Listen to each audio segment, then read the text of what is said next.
एक म्हण आहे, बुडाला जळतंय आणि डोंगरावरची आग विझवायला पळतंय, अशी उबाटाची आता अवस्था झालेली आहे.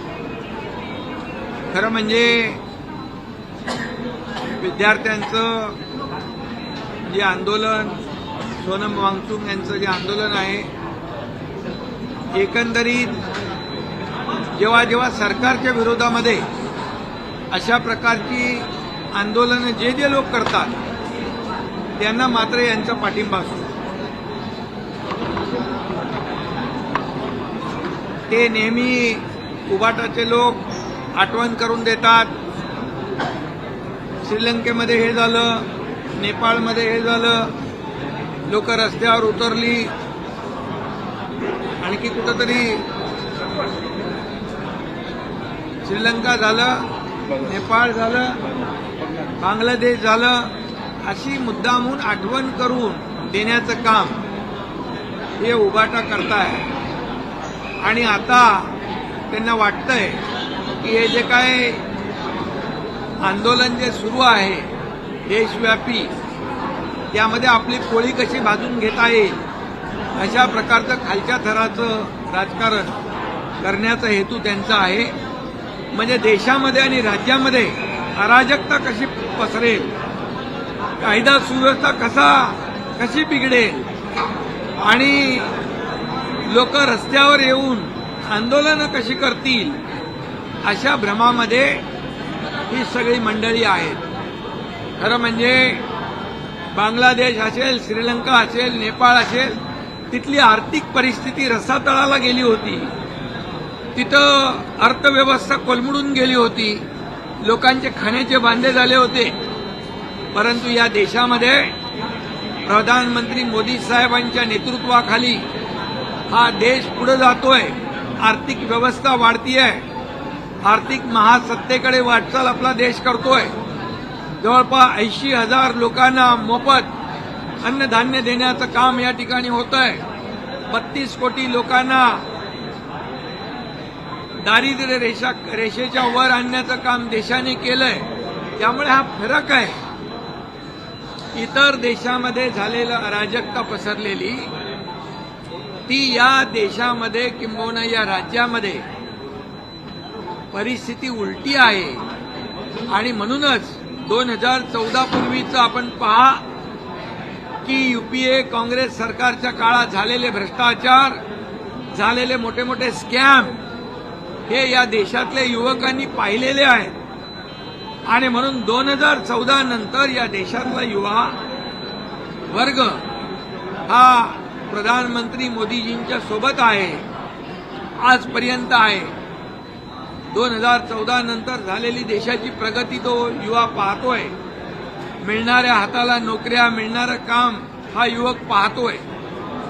आणि म्हणूनच याची पोटदुखी जी आहे, आणि म्हणून हा युवा जो आहे हा देशाच्या प्रधानमंत्री नरेंद्र मोदीजी जे या देशाला पुढे नेत आहेत त्यांच्याबरोबर साथीने हा पुढे चाललेला आहे. आणि म्हणून मोदीजींनी अनेक निर्णय घेतले.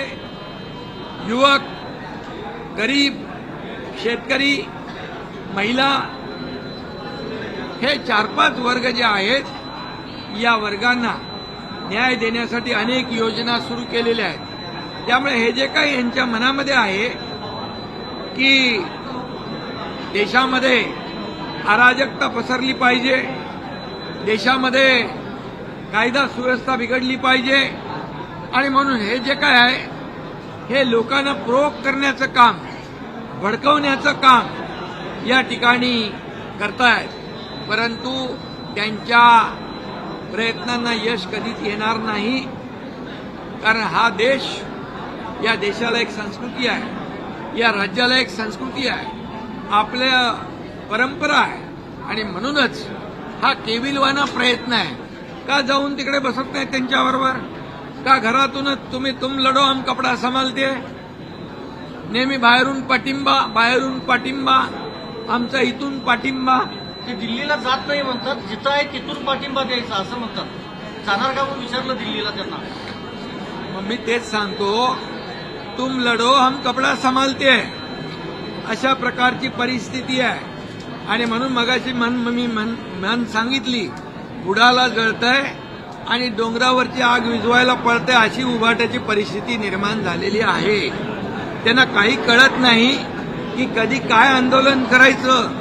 जे हनुमान चालिसामध्ये जे बोलणारे त्यांना जेलमध्ये टाकलं, आता त्यांना राम रक्षा आठवली आहे. आता त्यांना कळलंय की जो राम का नहीं हो किसी काम का नहीं, म्हणून राम रक्षा सुरू होती आहे. आणि म्हणून मी बोललोय विधान परिषदेमध्ये. परंतु मी आपल्याला एवढंच सांगतो, किती काही केलं तरी सुद्धा, किती हिंदुत्वाचा हाव आणला तरी सुद्धा, हिंदुत्व त्यांनी बाळासाहेबांचे विचार सोडले तेव्हाच सुटलेला आहे. स्वातंत्र्यवीर सावरकरांना माफीवीर म्हणणाऱ्यांच्या मांडीवर बसले तेव्हाच सोडलेला आहे. आणि म्हणून या देशाच्या प्रधानमंत्र्यांवर नेहमी या ठिकाणी आरोप करायचे. आणि ज्यांनी राम मंदिर बांधून दाखवलं, ज्यांनी 370 कलम हटवून दाखवलं, बाळासाहेबांचं स्वप्न ज्यांनी साकार केलं, त्यांच्यावर तुम्ही आरोप करताय. आणि म्हणूनच हा एक केविलवाना प्रयत्न आहे. मी आपल्याला एवढंच सांगतो की आता त्यांच्याकडे कुठलेही मुद्दे नाहीत. आणि म्हणून अशा प्रकारचे जे त्यांनी सोडलेले मुद्दे, विधानसभेच्या अधिवेशनामध्ये हिंदुत्वाचा मुद्दा घेऊन चूक केली, हिंदुत्वाचे विचार घेऊन चूक केले असं म्हणणारे आता म्हणतायत गर्व से कहो हम हिंदू आहे. आणि राम रक्षा हे आंदोलन ते करतात. हा मोठा विनोद आहे. तुम्ही दिल्लीला चाललेला आहात, मंत्रिमंडळ विस्तार कधी होणार आहे? काय शिवसेनेला मिळणार आहे दिल्लीमधून? शिंदेसाहेब, मित्रपक्ष म्हणून तुमच्या खासदारांची संख्या वाढली, तुम्ही दावा करताय अधिक अतिरिक्त मंत्रिपद मिळावं. खरं म्हणजे आमची युती जी आहे एनडीए सोबत, ही एक वैचारिक गठबंधन आहे, वैचारिक युती आहे.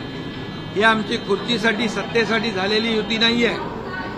आणि तुम्ही बार्गेनिंग कधी आमचे शिवसेना करत नाही, करणार नाही. ही एक वैचारिक विचारधारेने जोडलेली युती आहे.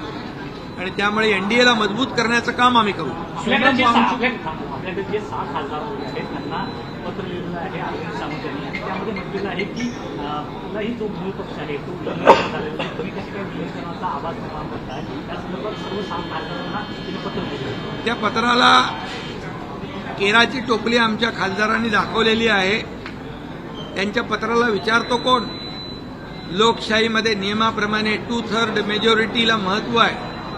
आणि बाकायदा लोकसभा स्पीकर यांच्याकडे जाऊन 6 खासदारांनी पत्र देऊन सगळी प्रक्रिया पूर्ण केलेली आहे. ही फक्त हा केविलवाना प्रयत्न आहे, कोर्ट कचेऱ्या करणं, हे करणं, ते करणं. त्यामुळे कुठल्याही त्यांचा त्या पत्राचा परिणाम आमच्या खासदारांवर होणार नाही. दुसरीकडे जर बघायचं असेल तर चेंबूरची जी घटना घडली त्यामध्ये पालिका आयुक्तांनी जे अहवाल आलेला त्यामध्ये कुठेतरी अधिकाऱ्यांना बचाव आहे ते केलं जातं असं पाहायला मिळतं. ठाण्यामध्ये एक बॅनर पडला, तिकडे देखील अशा पद्धतीने मी ताबडतोब ठाण्यातल्या आयुक्तांना फोन केला. सगळे बिलकुल बॅनर काढून टाका, एकही बॅनर ठेवू नका आणि कुणालाही बेकायदेशीर बॅनर लावून देऊ नका. बेकायदेशीर बॅनर लावतील त्यांच्यावर कारवाई करा. आणि जे होर्डिंग आहे ते होर्डिंग, जे अनधिकृत होर्डिंग असतील ते काढून टाका. जे अधिकृत असतील त्याचं स्ट्रक्चरल ऑडिट करा. कुठलाही दुर्घटना होता कामा नये अशा प्रकारचे स्पष्ट सूचना निर्देश मी आयुक्तांना दिलेले आहेत. शरद पवार आणि त्यांचा पक्ष तुम्हाला एनडीए सोबत आलेलं चालेल का? शरद पवार साहेब आणि त्यांचा पक्ष एनडीए सोबत आलेलं चालेल का राज्यात आणि केंद्रात? अरे तुम्ही जर आणि तर ती काय गोष्ट करता? राज्यामध्ये त्यांचे जर खासदार तुमच्याही संपर्कात आहेत असं सांगितलं जातं.